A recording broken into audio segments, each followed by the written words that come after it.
Fernando Signorini. Un maestro total, un genio.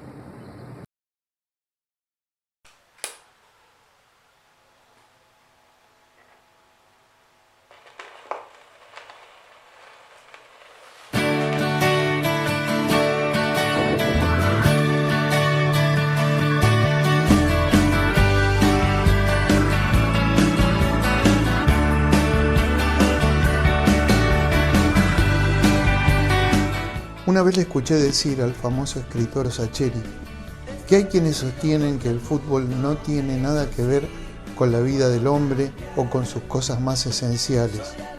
Agregó que desconocía cuánto sabía esa gente de la vida, pero que de algo estaba seguro, que no sabían nada de fútbol.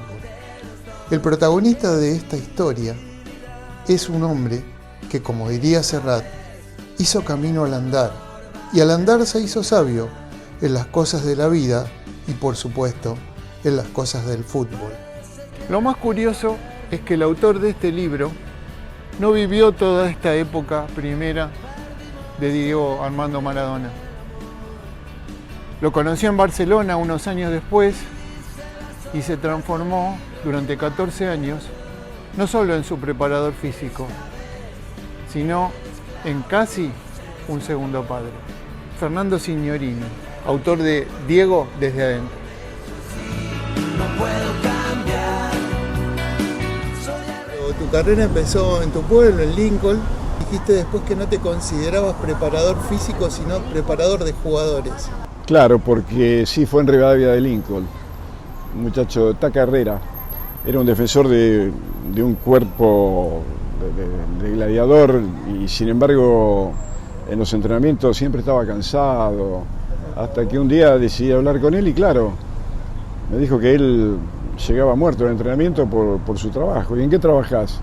Y bueno, trabajaba en una motoniveladora de la municipalidad, entonces salía muy temprano y cuando volvía tenía tiempo únicamente para dejar la máquina, llegar al club, cambiarse y entrenar. Entonces, claro, estaba absolutamente agotado, por eso le dije, de mañana vamos a empezar a hacer un entrenamiento individualizado. Bueno, vas a venir, te vas a divertir un poco con la pelota y después te haces masajear, te duchás y te vas a dormir porque eso es lo que necesitas. Ahí empecé a darme cuenta de que el entrenamiento consta de dos grandes partes, ¿no? Una es el esfuerzo, sin duda, para poder adaptarse a niveles de alto rendimiento. Y la segunda es el descanso. Entonces, cuando hay que privilegiar el descanso, hay que privilegiar el descanso. Esa fue la primera lección que en forma directa me dio un jugador de fútbol y no los libros, ¿no? ¿Esa fue la punta para cuando lo conociste a Diego, empezar a trabajar así específicamente con él? Claro, porque me di cuenta que cuando, sobre todo en el deporte de conjunto, es un deporte de conjunto pero está formado por individualidades. Entonces cada uno no es igual al otro, ni siquiera igual a sí mismo el día después. En ese sentido, como también le digo a Diego y le digo a todos los jugadores, si vos tenés la esperanza de que yo te ayude, te tengo que conocer, porque es muy difícil ayudar a quien no se conoce. Vos lo conociste en el peor momento, digamos, porque empezaste a ir a las prácticas con César y a Diego lo fractura al poco tiempo Goicoechea. Sí, fue muy difícil porque además fue una lesión brutal. Es más, muchos especialistas decían que Diego no iba a poder volver a jugar, por lo menos no iba a volver a jugar a gran nivel porque la reducción que se había producido en su articulación debido a la fractura era muy importante, pero su voluntad, su ganas de cambiar su futuro y el de su familia, de mejorar en ese sentido, de ayudarlos, hizo más su talento descomunal, ¿no? Porque creo que a un ser humano normal, si le hubiera pasado lo mismo, no hubiera podido. Pero él era un clon del ave fénix y resurgió de las cenizas. Además a él se le ocurrió esa idea de inventar la figura y la profesión del preparador personal para jugadores de deporte de equipo. Eso no existía, eso lo inventó él. Porque, bueno, fue como me confesó, siempre lo pensé, mucho más ahora, con esta lesión que tuve, voy a necesitar un cuidado más cercano. Al principio yo trataba por todos los medios de ayudarlo a que se socializara, que no fuera un pescado adentro de una jarra, ¿no? No, que se metiera con la gente, por eso íbamos a un gimnasio con Turela, que estaba en el barrio de Posílipo también. Fernando no solo me enseñó cómo prepararme, sino cómo preparar la cabeza. Te relacionaste con él y no firmaste nunca un contrato. No, yo me negué, le dije, no, con vos no voy a firmar ningún contrato porque se supone que esta tiene que ser una relación de mucho respeto, de mucha cercanía, de mucha nobleza, de mucha confianza. Así que no, de ninguna manera. Vamos. ¿Le diste la mano y estuvieron así? Sí, siempre, no, 14 jamás. años. Sí, nunca, ni se me pasó por la cabeza, además, no tenía nada que ver.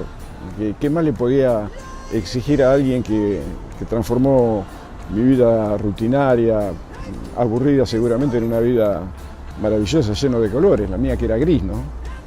Fue una elección casi irresponsable, porque cada vez que lo pienso, irme sin conocer a nadie, con $1.100 en el bolsillo y sin billete de vuelta, yo creo que las grandes decisiones pasan a lo mejor por la intuición y no por la razón, porque si es por la razón me hubiera quedado, no hubiera ido a ningún lado, ¿no? Es la elección que uno tiene que hacer, o sos lo que vos querés ser, o sos lo que las convenciones sociales mandan. Estuviste en las buenas y las malas con él. Sí, bueno, también hay que ver que cuando yo llegué a Diego, yo tenía 10 años más que él, era un nene, tenía 22, estaba sometido a todas las presiones que ya en ese momento se vertían sobre su figura, pero por lo demás yo siempre tuve muy en claro que era un chico como cualquiera, con las cosas que todos los jóvenes tienen. El problema que tenía una magia increíble para jugar al fútbol y arrastraba, o se hacía cargo de la pasión de millones de personas, ¿no? Que a lo mejor le exigían de manera injusta porque hasta que él se fue de aquí nadie le había dado nada. Es más, a Fiorito no fue nadie, no fue ningún presidente a solucionar un problema, ni el Papa a invitarlo al Vaticano. Después todo eso es producto de la fama y del uso que hace el sistema de los chicos que llegan a rayar a esa altura, ¿no? Yo en eso rescato más esa rebeldía que él tenía contra las injusticias, sobre todo, que su misma capacidad para jugar al fútbol, que era extraordinaria, pero en un ambiente así es casi utópico encontrar a alguien que arriesgue su propia seguridad, su propia comodidad por defender sus convicciones o la verdad. Él fue un reivindicador de su condición social y eso es maravilloso. Con Diego voy al fin del mundo, pero de Maradona hacete cargo vos, no voy ni a la esquina. Y él me contestó, sí, tenés razón, pero si no fuera por Maradona yo estaría en Fiorito. Tenía respuesta para todo. Sos un admirador de César Menotti, como muchos de nosotros, pero te llevaste bien con Bilardo. Sí, no tenía por qué no llevar, al contrario, estábamos los dos en el mismo barco, teníamos la ilusión de llegar al mismo puerto, así que yo era uno más de los marineros que tenía que poner todo de mí, remar de la mejor manera para ayudar a esa causa que era común, ¿no? ¿Te diste el gusto de trabajar con César Menotti? Era una derivación lógica. Diego se iba a terminar como jugador de fútbol y yo tenía que seguir viviendo, yo no podía quedar pegado a él ¿para hacer qué? Por supuesto que yo disfrutaba del juego de los equipos de Menotti, pero a mí lo que más me sedujo fue el hecho de que él dijera alguna vez que el fútbol tenía que ser una maravillosa excusa para ser feliz y que si bien ganar era importante, mucho más importante son los medios que se utilizan para lograr los fines, porque la trampa es una porquería en el fútbol como en la vida. Fue eso lo que me motivó a viajar a Barcelona para conocer de cerca no solamente al entrenador, sino también al hombre, y sin ninguna duda una de las personas más importantes de mi vida, porque si él, que no me conocía para nada, me autorizó con una generosidad que rayaba en lo inexplicable. ¿Cómo? ¿Por qué yo? Bueno, pero él me autorizó a presenciar los entrenamientos de Barcelona cuando eso estaba vedado absolutamente, inclusive para el periodismo, que entraba 1 o 2 veces por semana. Sin embargo, desde que me conoció, desde el primer momento me dijo, bueno, desde mañana mismo podés venir porque vas a estar autorizado. Y entonces, ante eso, bueno, los grandes tienen ese tipo de debilidades, ¿no? Creo en el trabajo, creo en lo que me enseñó Signorini, creo en lo que me enseñó el Flaco Menotti, creo en lo que trabajé antes de cada mundial para Argentina, y por eso cuando pongo un equipo en cancha tiene que correr, pero correr con la pelota. Para terminar, hay una frase que yo leí en una entrevista que te hizo La Nación y que me encantó, porque vos dijiste en esa entrevista: yo soy lo que soy y soy aquello que quise ser. Que ser sin haber querido no tiene razón de ser. Exactamente. Hay millones y millones de personas que son como sus estímulos o las costumbres de la época lo hicieron.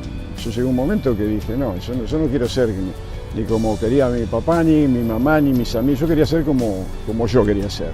Y todavía sigo empeñado en eso, en no ceder a la tentación a lo mejor de ser políticamente correcto. ¿Qué sé yo si soy políticamente? Yo digo lo que me parece, pero no como un argumento para discutir, sino para debatir, porque como dice Borges, el que discute quiere tener razón. Yo no quiero tener razón. Yo quiero ayudar a lo mejor a los otros a pensar de otra manera como otros me han ayudado a mí a hacerlo.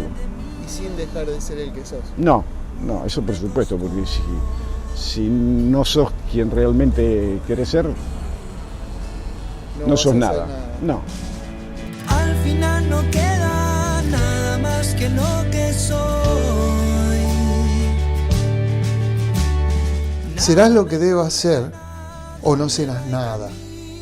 Ese fue y es el signo de este hombre que persiguió sus sueños para llegar a ser lo que quiso ser.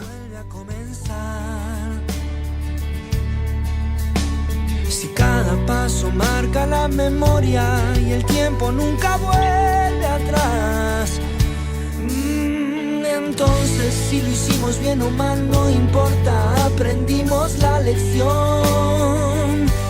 Se trata siempre de empezar, si todo tiene su final